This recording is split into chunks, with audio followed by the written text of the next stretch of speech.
ଦେଖନ୍ତୁ ଆମେ ଯେତେବେଳେ ବିଶେଷ କରି ମୋ କଥା ମୁଁ କହୁଛି ମୁଁ ଏଇଭଳି ଢଙ୍ଗରେ କହେ ଆଜ୍ଞା ପ୍ରଶ୍ନ ଉତ୍ତର ମାଧ୍ୟମ ଆପଣ ଭାବୁଛନ୍ତି ମର୍ଯ୍ୟାଦା ମାନେ କ'ଣ?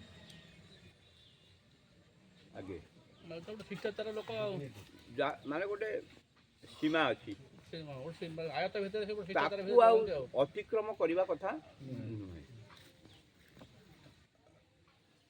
ରାମଚନ୍ଦ୍ର ତାଙ୍କ ଜୀବନରେ ସେ ଯାହା କଲେ ତାଙ୍କ ଜନ୍ମଠାରୁ ମୃତ୍ୟୁ ପର୍ଯ୍ୟନ୍ତ ଦୁଇଟା ଜିନିଷର ମର୍ଯ୍ୟାଦା ରଖିଛନ୍ତି। ଆପଣ ଭାବୁଛନ୍ତି କି ସେ ସମସ୍ତଙ୍କର ମର୍ଯ୍ୟାଦା ରଖିଛନ୍ତି? ନା, ରଖିନାହାନ୍ତି। କଥା ଟିକେ ମାନେ କଠୋର ହେଲେ ବି ତାକୁ ଶୁଣିବେ ଠିକ୍ କରି। ମାନେ ମୁଁ ମାନେ ପ୍ରମାଣ କରିଦେଉଛି ସେ କେମିତି ରଖିନାହାନ୍ତି।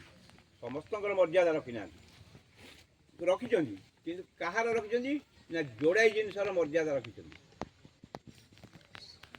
ଗୋଟିଏ ଜିନିଷ ସେ ରଖି ନାହାନ୍ତି କାହାର ଦେଖନ୍ତୁ। ପ୍ରଥମେ ଭରତଙ୍କ କଥା ବିଚାର କରାଯାଉ।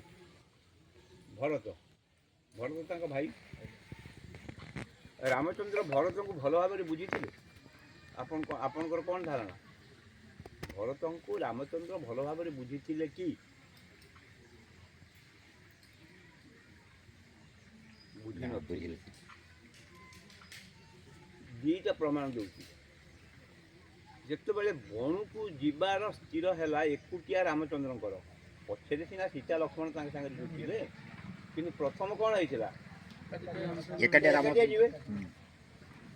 ଏକାଟିଆ ଯେତେବେଳେ ଯିବା ଫାଇନାଲ ହେଲା, ସୀତାଙ୍କର ଯିବାଟା ସ୍ଥିର ହେଇନଥିଲା, ସେତେବେଳେ ସେ ସୀତାଙ୍କୁ ବୁଝଉଛନ୍ତି କିଏ? ରାମଚନ୍ଦ୍ର, ଯେ ମୁଁ ତ ବଣକୁ ପଳେଇବି। ଆପଣ ଜାଣିଛନ୍ତି ନା, ରାମଚନ୍ଦ୍ର ବଣକୁ ଗଲାବେଳେ ତାଙ୍କ ବୟସ ହେଇଥିଲା 27, ସୀତାଙ୍କ ବୟସ ହେଇଥିଲା 18। ସୀତା ରାମଚନ୍ଦ୍ରଙ୍କଠୁ ବୟସରେ 9 ବର୍ଷ ସାନ।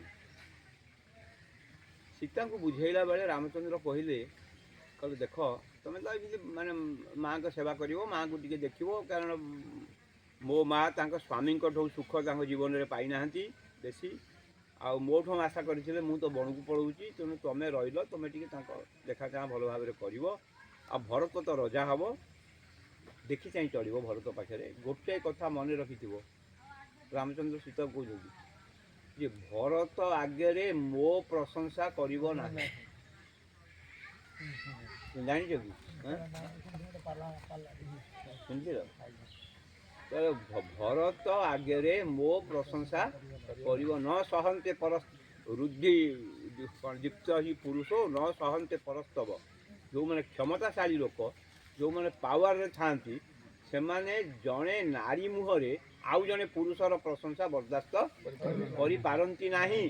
ତେଣୁ ମୋ ପ୍ରଶଂସା ତୁମେ କଲେ ତାକୁ ଭରତ ବରଦାସ୍ତ କରିବ ନାହିଁ। ରାମଚନ୍ଦ୍ର ଭରତଙ୍କୁ ବୁଝିଥିଲେ ଏଇଭଳିଆ କଥା କହିଥାନ୍ତି? ଆରେ ଭରତ ରାମଚନ୍ଦ୍ରଙ୍କ ପ୍ରଶଂସା ଶୁଣିକିରି ବରଦାସ୍ତ କରିବେନି, କିଏ କରିବ? ତା ମାନେ କ'ଣ? ଭରତଙ୍କର ମର୍ଯ୍ୟାଦାରେ ସେ ରଖିଲେ ନା ନଷ୍ଟ କରିଦେଲେ? କଟିଗଲା, ବୁଝିଲେ? ଛାଡ଼। ଏଇଭଳି ଦେଖିଲେ ଅନେକଙ୍କର ମର୍ଯ୍ୟାଦା ସମସ୍ତଙ୍କର, ସେ ବହୁତ ଲୋକଙ୍କର ତାଙ୍କର ମାନେ ଏଇସବୁ ପ୍ରୋବ୍ଲେମ୍ ଥିଲା। ଆଚ୍ଛା ଆଚ୍ଛା, ସୀତା ତାଙ୍କ ସ୍ତ୍ରୀ, ତାଙ୍କ ମର୍ଯ୍ୟାଦା ରଖିଛନ୍ତି? ରଖିଛନ୍ତି? ଠିକ୍ ଭାବରେ ଭାବିକି ନିରପେକ୍ଷ ଭାବରେ କୁହନ୍ତୁ, ସୀତାଙ୍କ ମର୍ଯ୍ୟାଦା ସେ ରଖିଛନ୍ତି? ରାମଚନ୍ଦ୍ର ଯେତେବେଳେ ରାବଣ ମରିଗଲା, ରାମଚନ୍ଦ୍ର କହିଲେ ବିଭୀଷଣଙ୍କୁ, କହିଲେ ସୀତାଙ୍କୁ କୁହ ସେ ସଜବାଜ ହେଇ ଅଳଙ୍କାର ପତ୍ର ପିନ୍ଧି ଭଲ ଶାଢ଼ୀ ଫାଢ଼ୀ ପିନ୍ଧି ଖୋଲା ପାଲିଙ୍କିରେ ଆସିବେ। ମୁଁ ଚାହୁଁଛି ଯେଉଁମାନେ ଏଠି ରୁଣ୍ଡ ହୋଇଛନ୍ତି ସମସ୍ତେ ତାଙ୍କୁ ଦେଖନ୍ତୁ। ଏଇ କଥାଟା ଯେତେବେଳେ ରାମଚନ୍ଦ୍ର କହିଲେ, ବାଲ୍ମୀକି ଲେଖିଛନ୍ତି ଯେ ତାଙ୍କ ଚେହେରା ବଡ଼ ଅସ୍ୱାଭାବିକ ଦେଖାଯାଉଥିଲା, ଅସାଧାରଣ ଗମ୍ଭୀର ଦେଖାଯାଉଥିଲେ ସିଏ। ବିଭୀଷଣ ତ ଆଉ କିଛି କହିଲେନି। ବିଭୀଷଣ ଯାଇ ସୀତାଙ୍କ ପାଖରେ ପହଞ୍ଚିଲେ, କହିଲେ ମା ଆପଣ ଚାଲନ୍ତୁ, ପ୍ରଭୁଙ୍କର ଏଇଟା ଆଦେଶ ଅଛି ଯେ ଆପଣ ବେଶଭୂଷା ହେଇକିରି ଯିବେ, ନିଜକୁ କରିକି ଯିବେ। ସୀତା କହିଲେ ମୁଁ କିନ୍ତୁ ଭାବୁଥିଲି ଯେମିତି ଅଛି ସେମିତି ଯାଇ ଦେଖା କରିଥାନ୍ତି, କୌଣସି ବେଶଭୂଷା ନ ହେଇକିରି। ବିଭୀଷଣ କହିଲେ ନା ମୋତେ ଲାଗୁନାହିଁ ସେମିତି ଆପଣଙ୍କ ଯିବା ଠିକ୍ ନୁହେଁ। ମୋର ମାନେ ପରାମର୍ଶ ହେଉଛି ପ୍ରଭୁ ଯାହା କହିଛନ୍ତି ସେଟାକୁ ମାନିବା ଉଚିତ।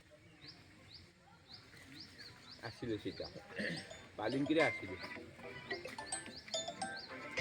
ସୀତାଙ୍କ ପାଲିଙ୍କି ଯାଉଁ ଯାଉଁ ପାଖେଇଲା, ରାମଚନ୍ଦ୍ର ସିଆଡ଼େ ଅନେଇଥିଲେ ନା ସୀତାଙ୍କ ଆଡ଼େ, ସେ ତାଙ୍କୁ ପଛ କରି ଠିଆ ହେଲେ। ସୀତାଙ୍କ ପାଲିଙ୍କି ଯେତେବେଳେ ଆସି ରାମଚନ୍ଦ୍ରଙ୍କ ପାଖରେ ପହଞ୍ଚିଲା, ସୀତା ପାଲିଙ୍କିରୁ ଓହ୍ଲେଇଲେ, ରାମଚନ୍ଦ୍ର ସୀତାଙ୍କୁ ସମ୍ପୂର୍ଣ୍ଣ ପଛ କରିକି ଠିଆ ହେଇଛନ୍ତି। ସୀତା ତାଙ୍କ ପଛପଟେ ଜୁହାର ହେଲେ। ଯେତେବେଳେ ସୀତା ପଛପଟେ ନମସ୍କାର କଲେ ରାମଚନ୍ଦ୍ରଙ୍କୁ, ଇଆଡ଼େ ରାମଚନ୍ଦ୍ର ମୁହଁ ଇଆଡ଼େ, ରାମଚନ୍ଦ୍ର ସେଇଆଡ଼େ ଇଆଡ଼େ ଅନେଇକି ସୀତାଙ୍କ ମୁହଁକୁ ଚାହିଁନାହାନ୍ତି, ଆଉ ଇଆଡ଼େ ଚାହିଁକି କହୁଛନ୍ତି, କହିଲେ ଶୁଣ, ସୀତାଙ୍କୁ କହିଲେ ଶୁଣ, ତମେ ଯଦି ଭାବୁଥାଅ ଯେ ତମ ପାଇଁ ବା ତମକୁ ଉଦ୍ଧାର କରିବା ପାଇଁ ମୁଁ ଏଇ କାମ ସବୁ କରିଛି, ସେତୁ ବନ୍ଧା ବାନ୍ଧିଛି, ଲଙ୍କା ଧ୍ୱଂସ କରିଛି, ରାବଣକୁ ମାରିଛି, ତମ ପାଇଁ ଭୁଲ, ତମ ପାଇଁ ମୁଁ ଆକୁ ସବୁ କିଛି କରିନି। ସୀତା ପଛାଡ଼ି ଠିଆ ହେଇଛନ୍ତି, ତମ ପାଇଁ ମୁଁ ଆକୁ ସବୁ କିଛି କରିନାହିଁ, ମୁଁ ମୋ ବଂଶର ମର୍ଯ୍ୟାଦା ରକ୍ଷା କରିବାକୁ କରିଛି। ବର୍ତ୍ତମାନ ତୁମେ ମୁକ୍ତ ହେଇଗଲ, ରାବଣ ପାଖରେ ବନ୍ଦୀ ଥିଲ, ମୁଁ ତୁମକୁ ବନ୍ଦୀରୁ ମୁକ୍ତ କରିଦେଲି, ସେଇଟା ମୋର କର୍ତ୍ତବ୍ୟ ଥିଲା। କାହିଁକିନା ତୁମେ ମୋତେ ବାହା ହେଇଥିଲ, ତୁମେ ମୋ ସ୍ତ୍ରୀ ଥିଲ, କିନ୍ତୁ ବର୍ତ୍ତମାନ ଏବେ କାର୍ଯ୍ୟମସ୍ତି ନ ମେ ତ୍ୱୟା, ମୋର ତୁମ ସାଙ୍ଗରେ କୌଣସି କାମ ନାହିଁ, ମୋର ତୁମ ସହିତ କୌଣସି ସମ୍ପର୍କ ବି ବର୍ତ୍ତମାନ ନାହିଁ। ତୁମେ ଫ୍ରି, ତୁମେ ସ୍ୱାଧୀନ, ତୁମେ ଯାହା ଚାହିଁବ ତାହା କରିପାରିବ। କ'ଣ କରିପାରିବ ନା ତୁମେ ବାପ ଘରକୁ ଯାଇପାର, ତୁମେ ବଣକୁ ଯାଇ ତପସ୍ୟା କରିପାର, ତୁମେ ସମୁଦ୍ରରେ ବୁଡ଼ିକିରି ଆତ୍ମହତ୍ୟା କରିପାର। ଯଦି ଏଗୁଡ଼ାକ କିଛି ନ କରିକିରି ବାହା ହେଇକିରି ଘର ସଂସାର କରିବାକୁ ଚାହୁଁଛ, ତାହେଲେ ଭରତକୁ ବାହା ହେଇଯାଇପାର, ନୋ ପ୍ରୋବ୍ଲେମ୍। ଏଟା କହିଥିଲି।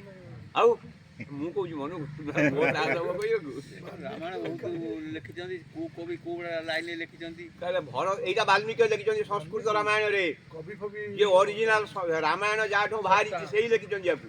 ବାଲ୍ମୀକିର ସ୍ରଷ୍ଟା। ହଁ, ଆଉ ବାଲ୍ମୀକି ଛାଡ଼ିଦେଲେ ଅନ୍ୟ କୌଣସି ରାମାୟଣ କର୍ତ୍ତାଙ୍କୁ ଅନ୍ତତଃ ମୁଁ ମାନେ ନାହିଁ। ଆଦି କବି ବାଲ୍ମୀକି। ଆଉ ମୁଁ ଅନ୍ୟ ରାମାୟଣକାରଙ୍କୁ ଜାଣେ, କିନ୍ତୁ ମୁଁ ତାଙ୍କୁ ଗ୍ରହଣ କରେନି, କାରଣ ମୁଁ ଜାଣିଛି ରାମାୟଣ ବିଷୟରେ ଯାହା କହିବେ ବାଲ୍ମୀକି କହିବେ ସେଇ ମୂଳ, ତାଙ୍କ ପରେ ଯିଏ କହିବେ ସେ ତାଙ୍କ ପରେ କହିବେ, ସେଇଟା ମୁଁ ବ୍ୟକ୍ତିଗତ ଭାବରେ ସେମାନଙ୍କୁ ଗ୍ରହଣ କରେନି।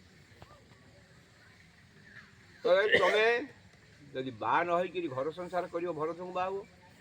ଯଦି ଭରତ ମନକୁ ଯାଉନାହାନ୍ତି, ତାହେଲେ ଲକ୍ଷ୍ମଣକୁ ବାହା ହୁଅ।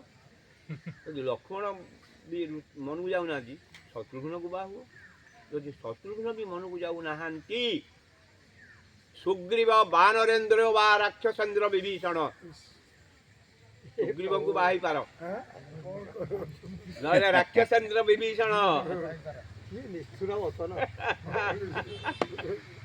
କିନ୍ତୁ ଗୋଟେ କଥା ମନେ ରଖ, କାର୍ଯ୍ୟମସ୍ତି ନ ମେ ତ୍ୱୟା, ଏସା ଦଶ ଦିଶ ଭଦ୍ରେ ଯଥେଷ୍ଟଂ ଜନକାତ୍ମଜେ। ହେ ଜନକାତ୍ମଜେ, ତମ ଲାଗି 10 ଦିଗ ଖୋଲା, ତୁମେ ଯୁଆଡ଼େ ଚାହିଁବ ସିଆଡ଼େ କରିପାରିବ। ବଞ୍ଚ କି ମର କି ତପସ୍ୟା କର, ଆତ୍ମହତ୍ୟା କର, ବାପା ଘରେ ରୁହ, ନହେଲେ ଆକୁ ବାହାବ, ତାକୁ ବାହାବ, ତାକୁ ବାହାବ। କାର୍ଯ୍ୟମସ୍ତି ନ ମେ ତ୍ୱୟା, ଆଉ ଏହା ହିଁ ମୋର ଶେଷ ସିଦ୍ଧାନ୍ତ।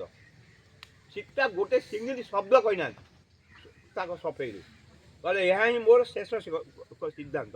ସୀତା କହିଲେ ଲକ୍ଷ୍ମଣ ଚିତା ପ୍ରସ୍ତୁତ କର।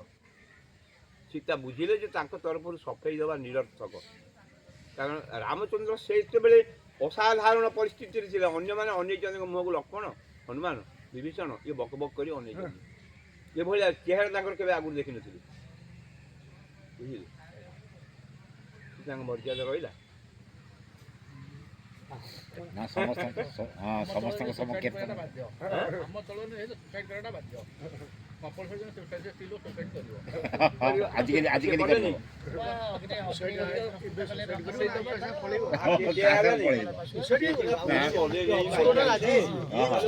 ବଢିବା କଥା ନା।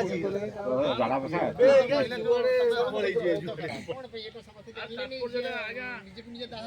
ତାତ୍ପର୍ଯ୍ୟଟା କ'ଣ ଏମିତି କାହିଁକି କହିଲେ ତାଙ୍କ ପାଇଁ ତ ଇଏ କଲେ ଫେ କଥା କାହିଁକି ସେଟା ପଛରେ କହିବି ମୁଁ, କିନ୍ତୁ ବର୍ତ୍ତମାନ ମୁଁ ଖାଲି ମାନେ ଉଦାହରଣ ସ୍ୱରୂପ କହିଲି ଯେ ସେ ସମସ୍ତଙ୍କର ମର୍ଯ୍ୟାଦା ସେଇ ଭାବରେ ରଖିନାହାନ୍ତି, କିନ୍ତୁ ଯୋଡ଼ିଏ ଜିନିଷର ମର୍ଯ୍ୟାଦା ସେ ତାଙ୍କ ଜୀବନରେ ରଖିଛନ୍ତି ଆରମ୍ଭରୁ ଶେଷ ପର୍ଯ୍ୟନ୍ତ, ଜନ୍ମଠାରୁ ମୃତ୍ୟୁ ପର୍ଯ୍ୟନ୍ତ। ସେ ଯୋଡ଼ିଏ ନମ୍ବର ୱାନ୍ ହେଉଛି ନିଜ ବଚନ। ପାଟିରୁ ଯାହା ବାହାରିବ କହିଲେ ସୁଗ୍ରୀବଙ୍କୁ ନିଜେ କହିଛନ୍ତି, ତାଙ୍କ ରାମଚନ୍ଦ୍ରଙ୍କ ଉକ୍ତି କହିଲେ ସୁଖଂ ବା ଯଦିବା ପାପଂ ଶୁଭଂ ବା ଯଦିବା ପାପଂ, ଶୁଭ ହଉ ତ ପାପ ହଉ, ଦେଖନ୍ତୁ ଶବ୍ଦ କେମିତି, ପାପ ହଉ ଶୁଭଂ ବା ଯଦିବା ପାପଂ, ଯୋ